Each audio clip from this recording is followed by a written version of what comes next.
Let's not run away from this topic anymore. I know everybody is just burning to know what in the world were you doing when you slapped a pedophile?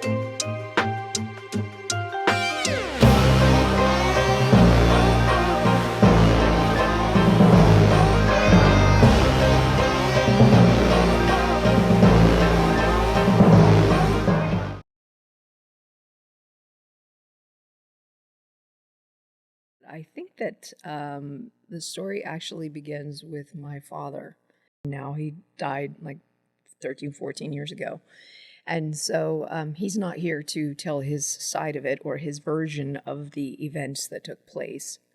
So it's important for me to explain kind of the man he is and who he was and just spell this out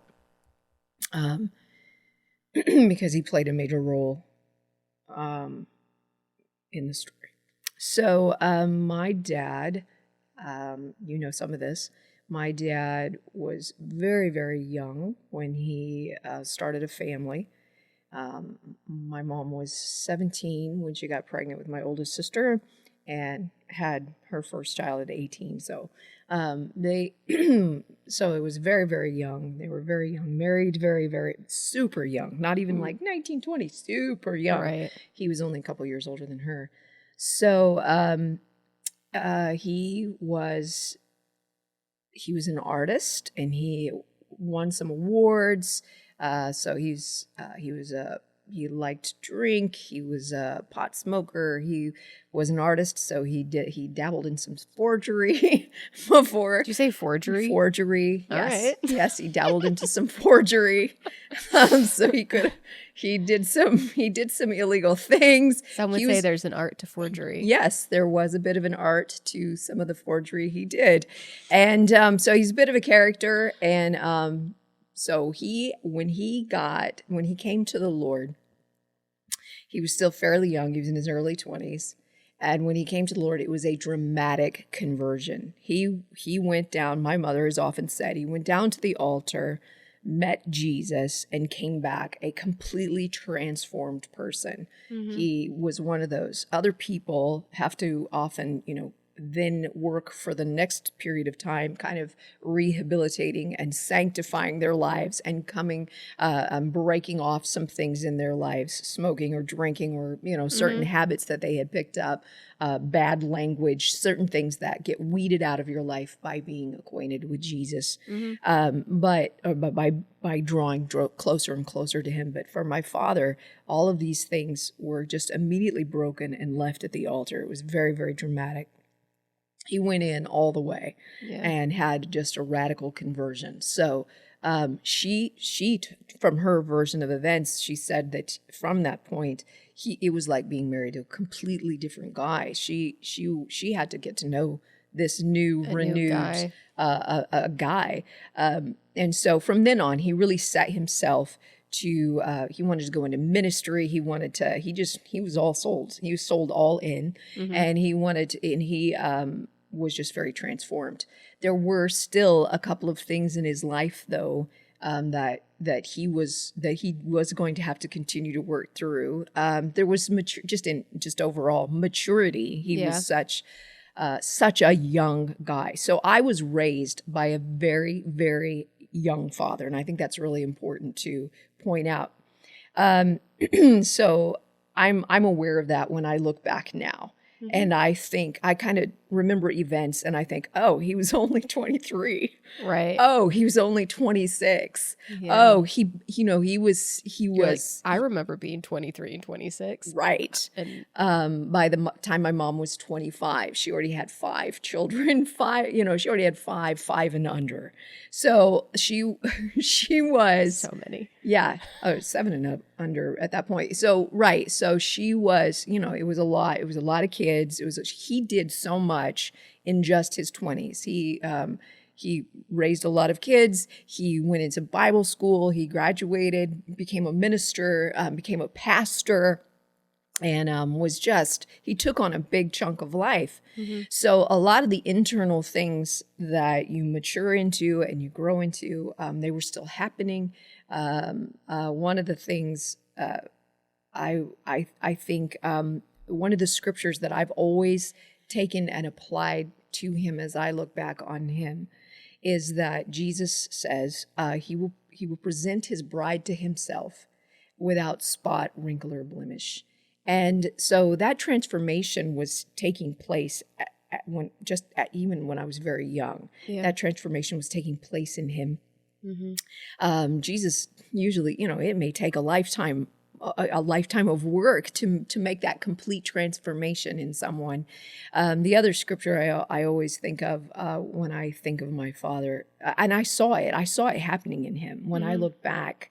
The father that I knew as a very little girl and then as a woman was vastly different man. Yeah. So because not because he was evil but because he was young and didn't have experience, or he hadn't worked through certain questions or certain things inside of himself. He'd had a real troubled relationship with his own father, and he was working through that. And I would hear him say that from time to time, that the Lord was doing some work in him on his own relationship with his father.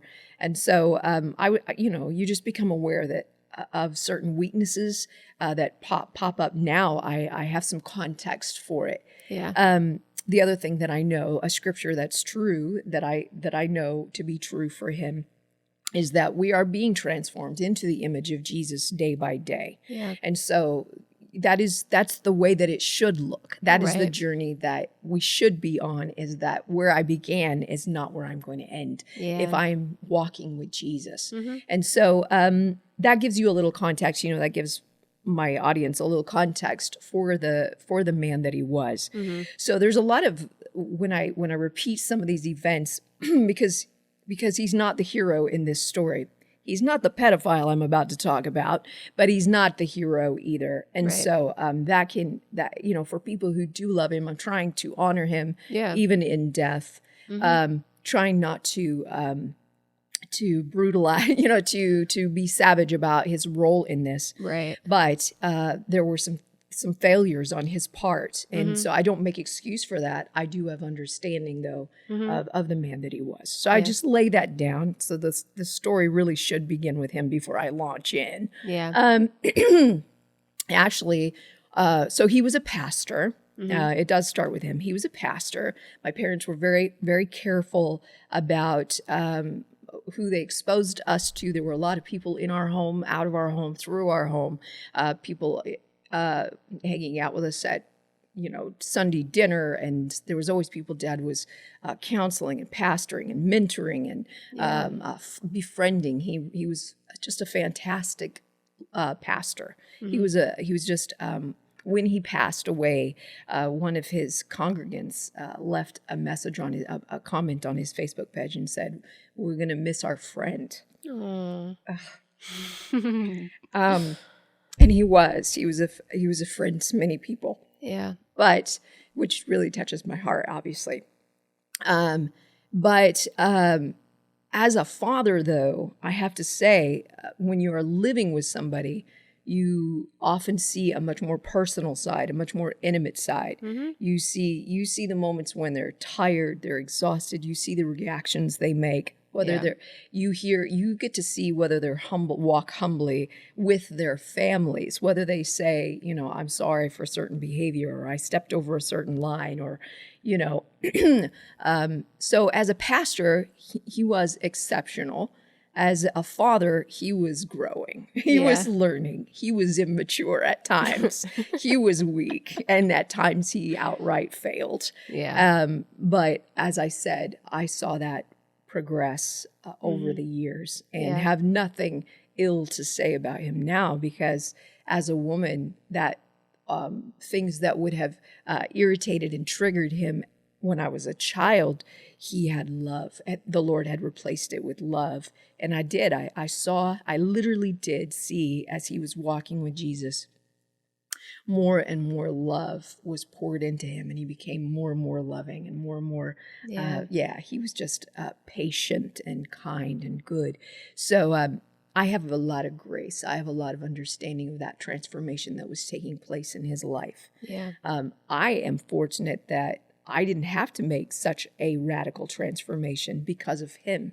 he had already come out of the world and gave us a home where Jesus ruled, and Jesus was, where the Right. love of Jesus was shed abroad, and Yeah. where he was, where the worldliness and hard behavior was left out. Where he did tell us he loved us. He was kind. He wasn't rough wasn't like distant his like father. He his wasn't dad. his father. Right. Right. And so he gave us a very different upbringing. And for that reason, I haven't had to make that radical, that the Lord hasn't had to do as radical a transformation in my life. Given to you when you It were was given younger. to me. It was given to me. And so I actually have built on the foundation, and the Lord has been able to do even more and take me even farther beyond because of him.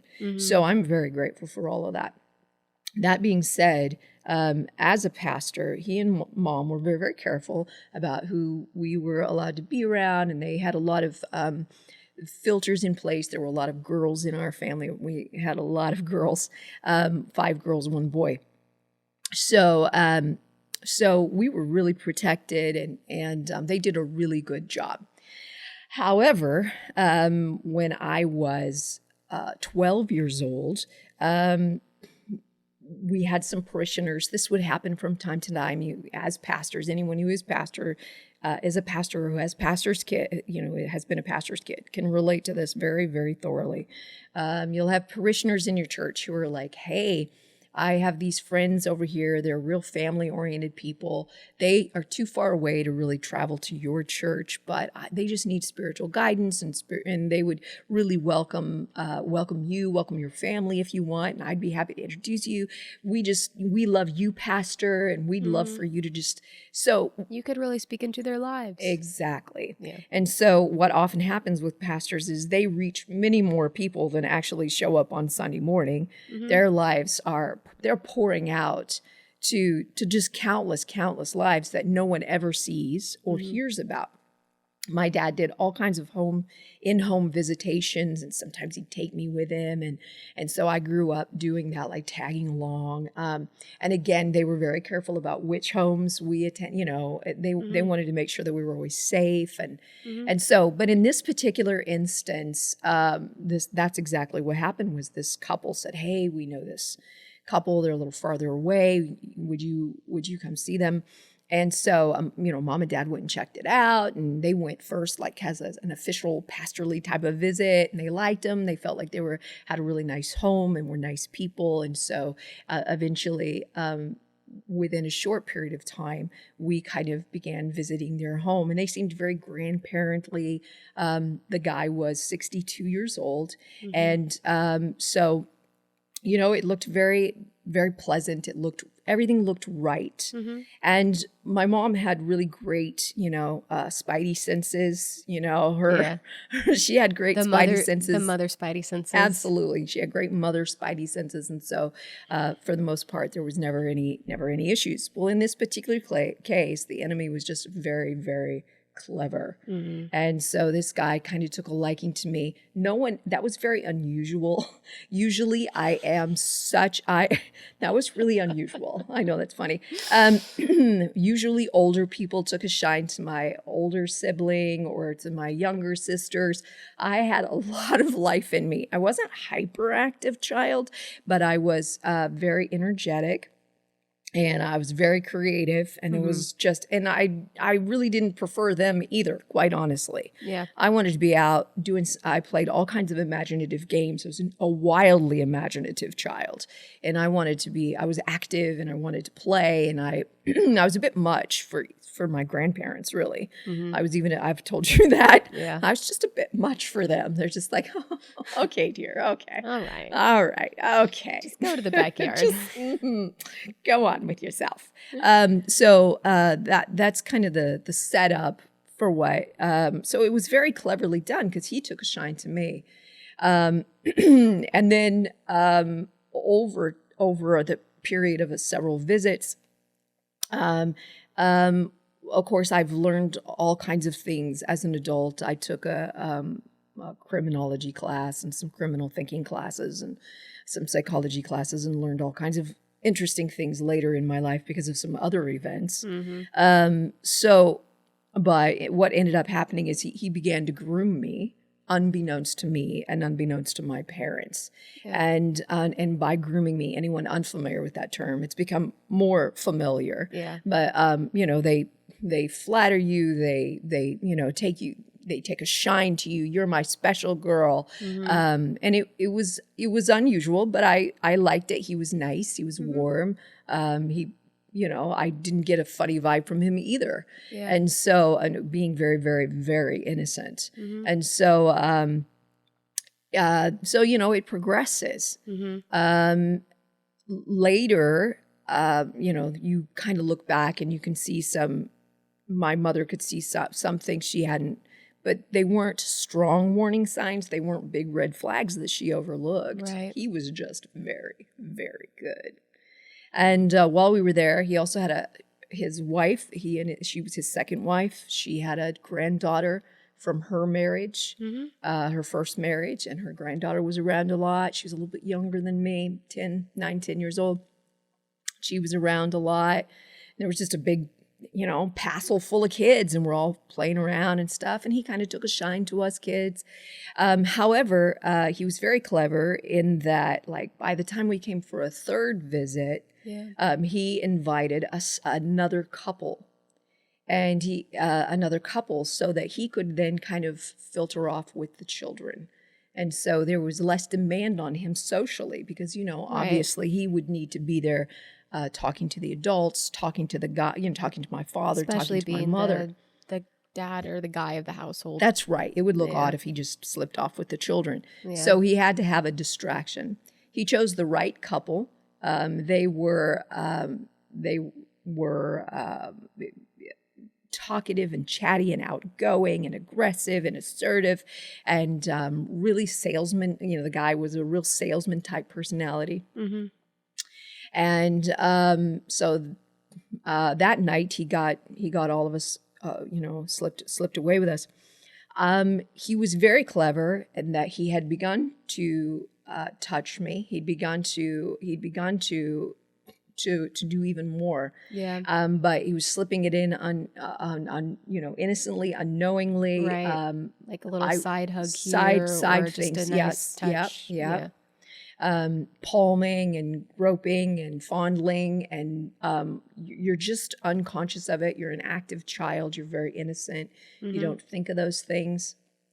And so I didn't realize what was happening. And so then, it begins to progress through the night, and it began to progress very quickly. He still didn't have me alone yet, though. Like, there were still too many. He needed to, so he just began to take these steps. In what ends up happening, right, is he's very clever. Again, these are all characteristics of sexual predators, sexual predating. There's no such word. So, eventually he found a reason. He decided, he was going to give all of us a whole bunch of puzzles and games. And so he had all of my mother always set a rule for us anytime we went to anyone's house at any time, that we were never to be alone. We never left each other alone. I mean, she drilled that into us. We were never alone. So he had noticed that there was just never an opportunity to do anything serious. So he had to find a way. So he blessed all of us, quotes, blessed all of us with a whole bunch of puzzles and games, and then told us all to take him upstairs and take him out to our vehicle. And so, and then he held me back, right? Yeah. So as my sisters were trooping upstairs with all of this, and there's all of them, and we're about to be alone, I noticed that his granddaughter, was slower to go up, and she gave me an odd look, which later stuck with me, and I felt bad for her because she knew what was about to happen. She knew what was happening, and so from there, I won't go into too much detail for the sake of dignity, for the sake of other people who've been through these traumatic events.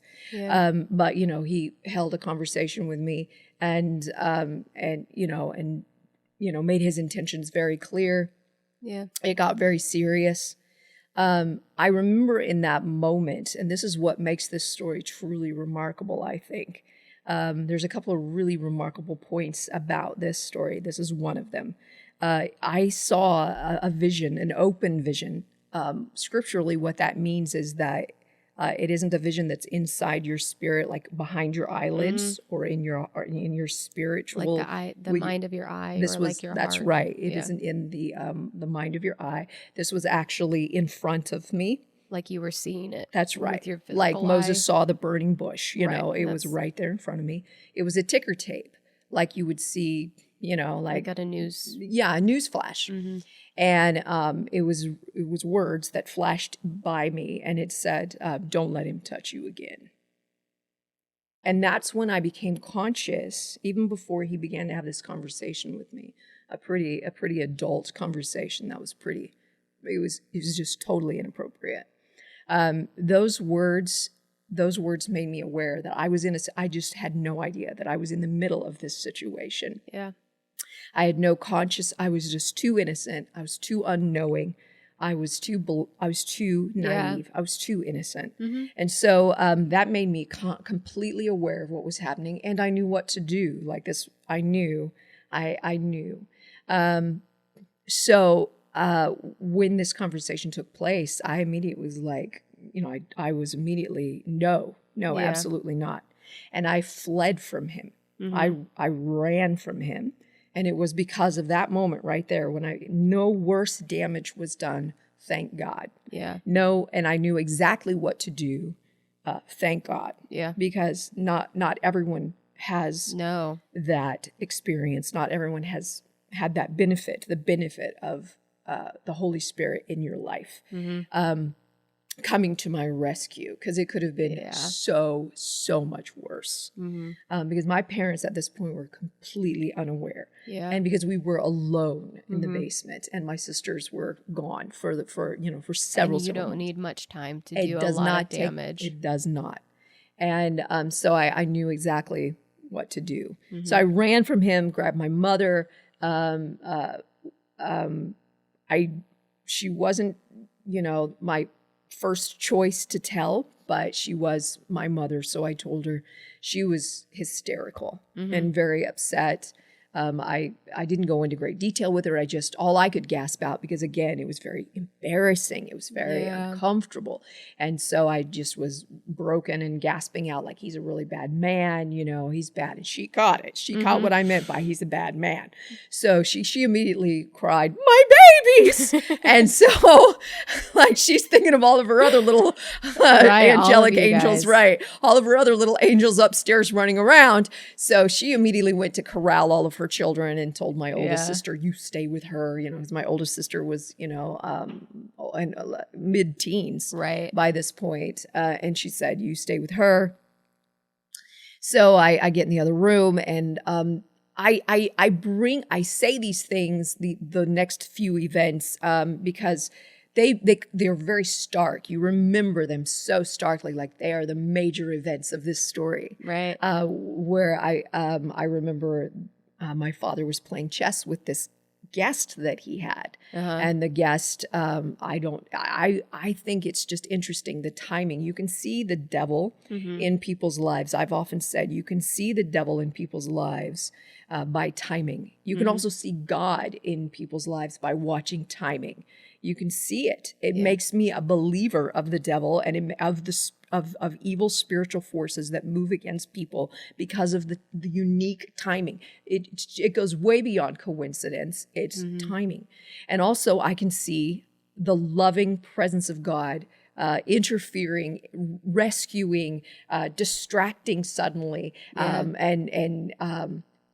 it becomes so obvious. And so in that moment, I was just aware there was, later I became very aware there was a real move of Satan against me, a real strategy. And in that moment, this guy who did not know me, but he was kind of a loud-mouthed sort of guy playing chess with my dad, and he grabs me by the wrist.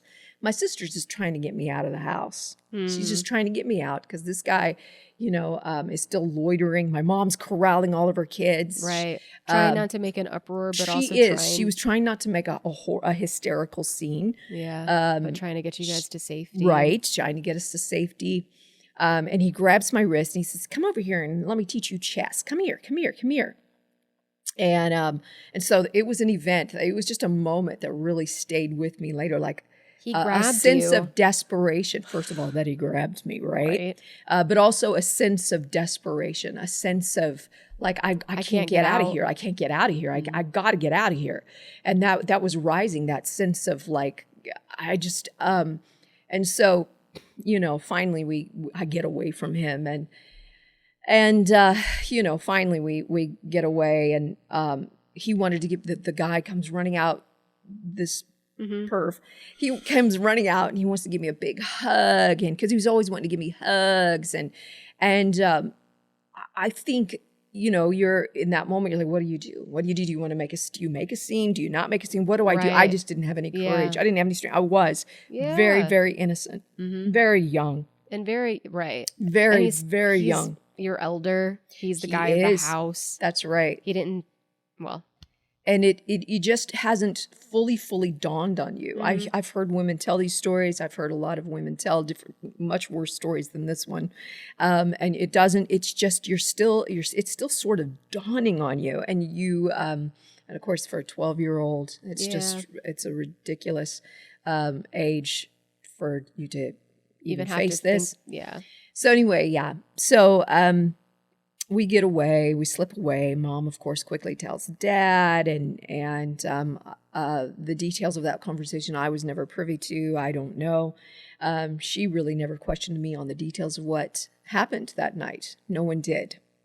That's crazy to me. No one ever did. I would be like, you need to sit down and tell me everything that happened, so even that I know. Even if it's awkward, even if it's embarrassing. Even if it's difficult, even if it makes you cry, we need to know. We need to know so that we know how to respond. We know how to respond to you. We know how to respond to the situation, and we know how to respond to him. But no one ever did. So there were some mistakes were made. Some missteps, some mistakes were made. So that never happened. So my dad did step aside with me once in the next few days. It was very embarrassing and very awkward. And I was like, what's going to happen? But he did not ask me. He didn't ask for any specifics. He just said, you know, don't hug him anymore. Stay away from him. And obviously we're not going back to his house. Well, at least he drew that line. He did. He did draw that line. And so then that was it. And so I thought, well, it's over. It's over and it's behind me. This story was over. And I was just, you know, I was aware because my mother was a good mother. She made us aware as little girls that there were pervy people in the world. There were men who were evil. There were even boys that, you know, that stepped over lines and were inappropriate and there were dirty-minded people in the world. That's how she put it. So that we could understand it in childlike language. So that wasn't as shocking to me. It wasn't it's not like, I didn't even know that could happen. I didn't even know that existed in the world. It wasn't that total loss of innocence, but there was a loss of innocence. There was a loss of trust. So you would think that, okay, it was over. It, you know, maybe it wasn't handled the best way in that they didn't ask me for specifics, but then we moved on. But the story doesn't end there, and we're still walking up to when I slapped the pedophile. So what happened was he got a little nervous. Well, I was thinking that when he came out to give you a hug, even after that first visit, it was probably a little nervous hug. He was very nervous. He was very nervous. He was making sure that, like, we're still cool, right? We're still good. We're still good. Give me a big squeezy hug. We're good. We're good.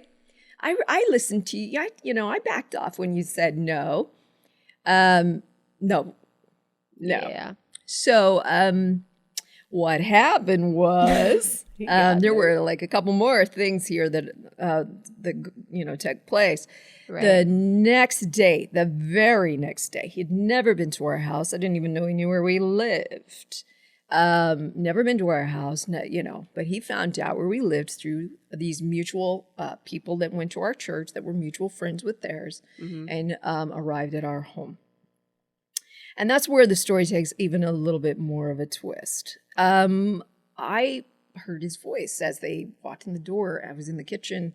We had, of course, we had a lady over who was a single mom in our church, and she had a couple of kids, and we always had people over.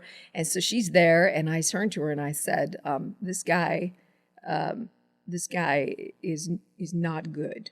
And she caught. I think I didn't have to go into it any further. Usually than that. kids don't say stuff like that unless they mean stuff like that. Yeah, I was like, this guy's not good. He's not a good man. Yeah, I'm going to hide. So I went and hid in the kitchen. And I just thought, because he could have possibly seen me if he was positioned a certain way in the living room. Right. So I just stayed hidden in there. And then that way my behavior was sort of explained to her while she's sitting at the table. And she was like, okay. And so she saw all this drama going on. She becomes a character in the story in a few minutes as well. So that's why I'm kind of bringing her up. Yeah. It's interesting the players that all kind of ended up being at the end moment. Happened to be there. Yeah. That happened to be there. So I'm hiding, and he comes in, and he, of course, he's just like, "Where's Evie? I want to see Evie." And he does this whole grooming thing, like, I want to see her, like he's grandpa. It's very deceiving. It's very deceptive. Yeah. And so my father, it's very confusing. Yeah. And my father, and of course I have all kinds of thoughts on this now as an adult, but I'm just telling the story first. And then later I will, process all of this stuff out for my listening audience. But my father welcomed him in the house, let him sit on the couch, I invited him in, sat down with him, and called for me. My dad called for me. He called for me repeatedly. He called for me. If I had not known that the guy, and this was the damage that was done. This is part of the damage that was done. If I had not known, if I had been caught unawares, if I had not known the guy was there. Right. So thank God I was in the kitchen. Thank God that I was positioned there. I heard his voice. I saw him enter the house, and I could hide. Yeah. If I had not known, it would have been just horrible. It would have been horrible. Of course, I would have in. still been safe. I would have been physically safe, right? Mm-hmm. But emotionally safe, no. I would have still had to face this person, still had to be exposed to him. The day after. I would have still had to, I would have still felt unsafe. Right. So it did not secure me. It was not the right course of action here, to put it lightly. So he calls me, right? And when I didn't, when I don't show up for a few minutes, they cut their visit short and the guy leaves. Because his intentions were so very clear. He was there to try to smooth things over and to see me. And again, to see how bad it was. To see the damage. Yeah. And still making a play for me. Still making a play. Still working his way back into, to being able to do more to me. Yeah. He clearly wanted to do much more. My mother said, later when she made a comment and said, I did wonder why he always wanted you girls to come over and stay the night at their house. He was just always trying to get you to stay the night. And so she saw some, you wouldn't know that. And because there are good grandfatherly and good grandmotherly people in the world who take in, other people's children and grandchildren and love them. And they make them, and it's sweet, and it's healthy for the children. It's healthy for the grandparents. But that is how the enemy comes often, is he comes as an angel of light, and he comes stealing in behind something and disguises himself until he is exposed. Yeah. And so, so it was there. She was like, ew, it became obvious later. Yeah. But you don't know it in the moment because there weren't any other obvious signs. And I was just too naive to see I was too young. I'm not going to use the word naive because that sounds negative, but I was just too innocent to be able to follow what was happening. So my dad, called me, and I come out after they left, and I said to him, "Dad, why did you call me? Why did you call me?" And my mother, of course, joined, and she was like, "Right, yes, she seconded that motion. Why did you?" She was very confused by his reaction. And I think one of the greatest moments of damage that occurred from this was right then when my dad said he got angry and he felt attacked and he got defensive. And it wasn't until many years later as an adult, as I've interacted with other men and women, as I've gotten more experience as a minister, that I realized this is a defense mechanism that some people fall back to when they feel corrected, when they feel guilty. And the minute that he felt guilty and he knew he'd been wrong, knew that he knew he had done something bad, in bad taste, he became defensive and he lashed out. Yeah. And so I had to later realize, this was a thing in my dad's life. This was a thing in him, that I it was so rare that I ever corrected my dad. Right. It was so rare that I ever even found reason to. Right. And so, but in this case, he knew he'd really done something wrong. So he got really defensive. He lashed out at me. He said something abusive. He said, you would have, if you had come down, you'd have just been an idiot. So, that's not on me. That's on you. You would have been an idiot. And so I backed way off, of course, and that was the end of the conversation. That was the end. And so I say these things because later this was the damage that the Lord was going to have to work through. This was the damage that I was going to have, the work that was going to be later have to be addressed. So that still wasn't the end of the story. You would think that's the end, all right. And so what it communicated to me, though, as a girl, is I'm not sure I feel completely safe. He showed up at my house. Where else is he going to show up? And your dad didn't and nobody, do anything? Yeah, he didn't do anything. That was weird. That was weird. And so my security started to become threatened. Of course, it's starting to be stripped away from me. The reality that I had existed in just 3 days before, just 2 days before, my reality was being stripped away. And it's a different kind of loss of innocence, not just the loss of my innocence because of what he did and said and how he touched me, but also the loss of my security and my trust and who I could trust and who I couldn't trust. I didn't know any of that. I didn't know any of that. All you're feeling in that moment as a 12-year-old child is all of these emotions. You're just feeling all of this. You're mostly just shocked and just wonder what in the world is going on. Yeah. And what's happening to me? You're scared. Yeah. And you're shocked. And what's happening? What is happening? I can look back now as an adult and have many times. And you look back and you go, wow, I can really see a strategy of evil had moved in. Had moved in against me. So the story's not over there. Obviously, there's been no slapping yet. So what happens after that? A few days goes by and Sunday morning crops up. This is church, right? And by that time, I was playing piano. I was on our worship team. Very good at what I did. And was part of our church, so I was, for the most part, very busy during church. But I did notice that he slipped in with his wife. First time we've ever seen them at church. First time they've ever made it. They told us that they Such a long drive. Yeah. But suddenly here he is. So I stuck real close to my oldest sister because she knew, somewhat something had happened. She knew and she has more of a protective, motherly nature. I stayed with her. My parents are pastors. And so it was really the right opportunity. It was the right opportunity for this man to try to find and catch me. Yeah. Because my parents are busy. They're distracted. They have a ton of responsibilities. And they really don't know what happened. They haven't asked me for specifics. And there's a lot of people milling around. There is a ton of people milling. A lot of little rooms on the side. There's a lot of things, places you can be dragged into, lured into, what have you. But I was onto him now, right? I'm onto him. So like, I think a lot of children do, they start avoiding when they're in similar situations and other stories I've heard, you just start avoiding, you start, you start hiding, you start doing childlike ways to avoid the bad guy.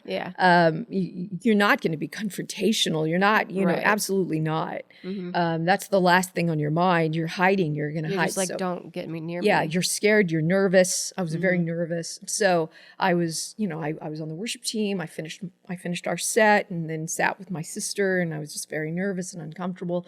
And then true to so many pastors' kids, I volunteered for nursery duty that morning. I was like, there's always a place for a pastor's kid in the nursery. So I went and I was like, I'm going to work I'm just going to volunteer. And that kept me out and kept me safe. Yeah. So church ends, and I look out, you know, because out of the nurseries, and sure enough, outside the nurseries is the main congregation, the main auditorium, and he's pacing in front of the. He saw me. He saw me go back to the nursery. He knew where I went. He was there for me, and he wanted to see me. And he was just pacing. He's going to wait. It was after service. I was hanging out in the nursery as long as I possibly could to avoid him. And he's just waiting. And I'm thinking the whole time, as a child does, surely my father's going to say something. Surely my mother's going to. Somebody's going to rescue me. Somebody's going to rescue me. Somebody's going to interfere. This is what they're there for. This is, you know, my dad's just going to at least keep him company. You know, engage him in conversation. Distract him so then you can sneak out past him. Something. Else. And I'm looking for that opportunity. Yeah. You know, so that so I don't have to deal with this, and I'm not confronted by this guy. I just didn't ever want to see him again. I didn't want to be near him, and I didn't want him near me. Right. I didn't ever want to see him again. That's all you're really aware of. I don't want him to be anywhere near me. Yeah. So, sure enough, this woman, this single mom with her two children, she had one special needs child. And so she always had her hands really full and kind of relied on us. We were her pastors, and relied on us to help her a lot and pitch in with her. And she's such a sweetheart. She turned to me and she said, "Can you help me take my kids out to my car?" And I remember, and this is the thing, is being agreeable, being obedient, being good, being good-hearted, not thinking with self. I wasn't selfish. I didn't have the instincts of self-preservation, and that is what makes a child, is that you're not always so self-preserving. Yeah, that instinct comes later as an adult. And or your parents teach it to you. You know, you got to look out for yourself a little bit. You got to be aware of these, of predatory people, selfish people in the world. You become, people taking advantage of you. That's right. Maybe even high school teaches you that a little bit. Yeah. But I was just so young. And so I was like, well, that's the right, you know, I've got to help her. What am I going to say no to her? Right. Which is absurd. This is the judgment of a child. The judgment of a child was showing up. I was like, okay, I'll help you. Yeah. And I remember walking out there, and walking out to, and there he was, you know, and I was going to have to walk right past him. He was obviously going to engage with me. And I remember thinking she knew, but she was just there at the house. She was aware, but she had forgotten, and she was just, her hands were too full. And that is something, I'm going to pause a moment. I know I said I was going to process all the other stuff later, but I'm going to say it here, because something you realize when you've been in situations like this and others that I have faced that were very dire and the stakes were very high and it was very intense. And you do have good people around you. You're surrounded by community, and it's easy to look back on those situations and say the community failed me or people failed me. But there are oftentimes people, really good ones, who just, they could help. They would help if they could. They do have the heart to do it, but they are at capacity. Their lives, they are maxed out. They have so many distractions, so many responsibilities. She had her own story was traumatic. Right. She had a special needs child. She was a single mother with 2 kids. She is at capacity. And it is not possible sometimes for the community or for the people, the very good people you're surrounded by, to come to your rescue. And it doesn't do any good to blame or to blame them, to hold them at fault. Because that is why we need the Lord, and that's why we need good parents. We need other things in place as well. I know a lot of people are like, well, if we just had good communities, yes, communities should be as good as they can be. They should be as developed as they can be. But sometimes people as individuals are just at capacity. Yeah. And so, looking back, I see that's where she was at. So walking out there, here I am. Innocently facing this guy. And he walks up. Of course he did. He was there for me. He walks up to me. I'll never forget it. It's, just a moment you'd never, ever forget. And he was very tall. I was short. I was also very, very slender girl. Almost frail. I was so thin, and he was big and tall and 62, and he's your elder, and he's sticking his finger in my face, and he's doing this grandpa thing again. And he's like, I'm mad at you. He said, I'm mad at you. You've been avoiding me, and I've been wanting to see you. Where have you been? I'm trying to see you. And I think 2 things happened in that moment. The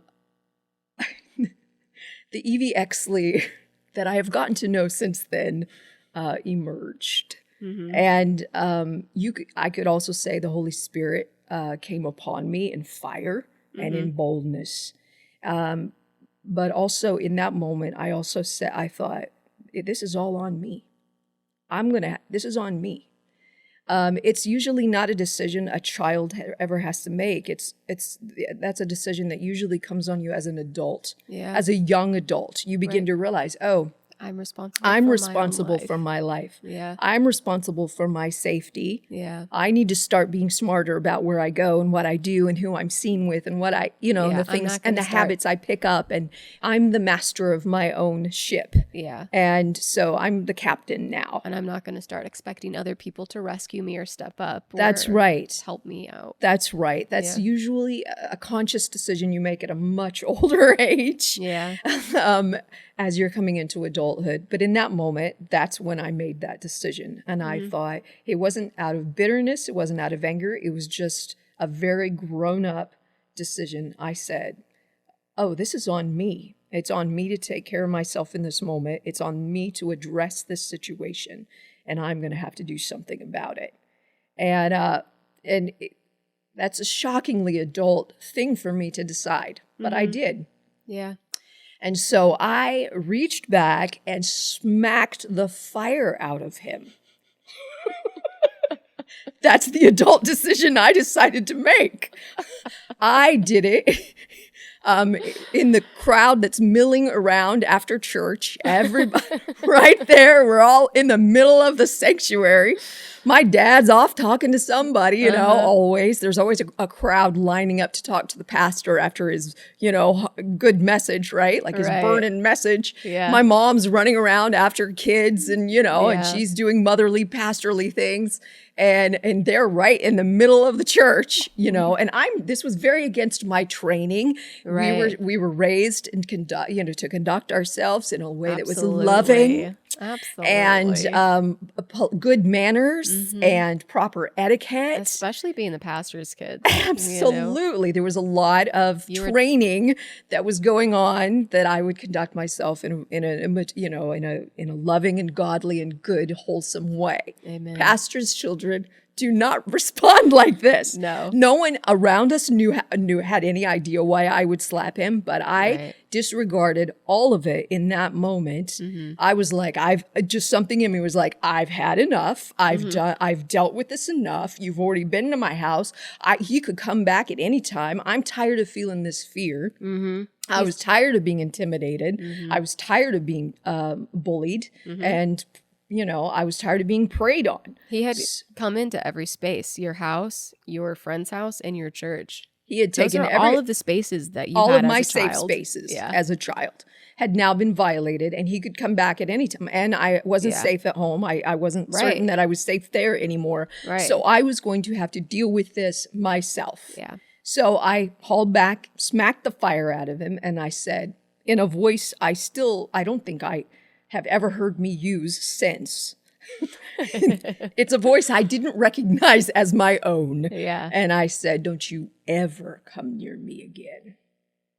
Yeah. And I saw the woman I was with, she's pushing her little baby carriage. I've got one of her babies on my hip. I wonder what does that little baby remember anything? Probably not. Let's hope not. So anyway, and she's looking at me like, whoa, it hit her. And that's when she remembered. It hit her what she had just asked me to do and walked me out in front of. And she probably caught that there was a lot more going on even than she knew. Because, we're, as women, you realize, oh, yeah, this guy's done something completely inappropriate. Yeah. You don't just do that. No. You don't just slap somebody. No. Just in general. Just even in general. But as a 12-year-old and Yes. as a pastor's kid. And yes.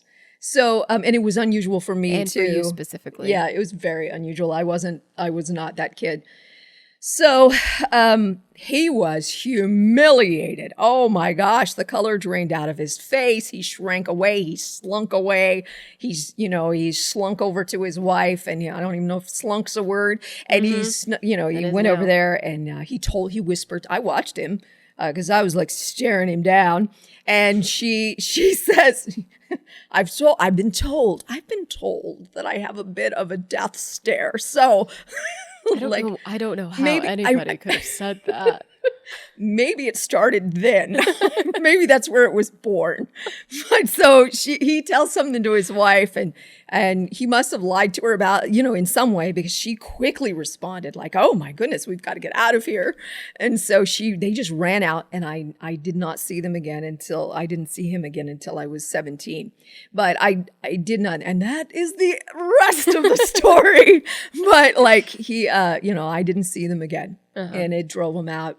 Afterward, this dear woman, this lady, this single mom, she said, Evie, she caught me and I am so sorry. And I did. I broke down crying. It was such an intense moment. Yeah. It was so intense. I didn't cry because she said that. I cried because this emotion, You were this just intense, releasing emotion. I was just releasing this very, very intense emotion. And I cried a little bit and then pulled myself together and walked out. And I think she is the one who told my mom that I slapped the fire out of him. And, and then my mom came and said, way to go. Way to go. And I was very upset by that statement. I was very upset later. Very upset by that. Very upset that they still, there was still no conversation that took place after this. No, I never got corrected for it. Never got disciplined. Thank God. That. Yeah, that right. At least they weren't believed you enough to. They did. They were not those parents. Yeah, I've heard some of those horrible stories, but they just, he never came back, and they didn't have to address it, and so we moved on. And you handled it yourself, and they were like, "Good, something we don't have to handle." Yeah, I can't say that that's what they were thinking or feeling because I cannot represent them fully on what they were thinking in that moment. You just know what your experience was. I know what my experience was, and I can say, so we moved on. And then, of course, there's the aftermath, right? Because now I've been through this. Now I made an adult decision at a very young age. I've faced something that most 12-year-olds are not going to face. In fact, in years since then, I've looked at the statistics of sexual abuse. It's really low for between the age of 12 and 14. It's extremely rare. I thought it was actually more common than it is. when you look at statistically, when women are going to be sexually abused or harassed or assaulted, which age groups are more assaulted or according to the statistics, and it's pretty low. And so that again gave me further belief that the enemy had really set out. Yeah. He had targeted me, and that started conversation with the Lord. Like he actually initiated it with me and was like, let's talk about that. Let's talk about why the enemy targeted you. And because I need you to become aware of some other things about you, and about your identity and who you are, and what I've called you to, and what your purpose is, and why he would single you out, why he would target you. And knowing that, you become more understanding. You're less of a victim. You're like, oh, I get it. I get who my real enemy is here. Right. Scripture says we do not wrestle with flesh and blood, but with principalities and powers and rulers of wickedness in high places. Men are susceptible to suggestion, to the power of suggestion. They're susceptible to deception and to temptation, and they are and so the enemy can begin to get a foothold or a stronghold in someone's life, and so that these problems can become they can begin to develop these appetites, these thirsts for things that are unclean and perverse. But I guarantee did not start out life like that, and I guarantee that the enemy, he was a tool of the enemy for a greater purpose, for a greater strategy.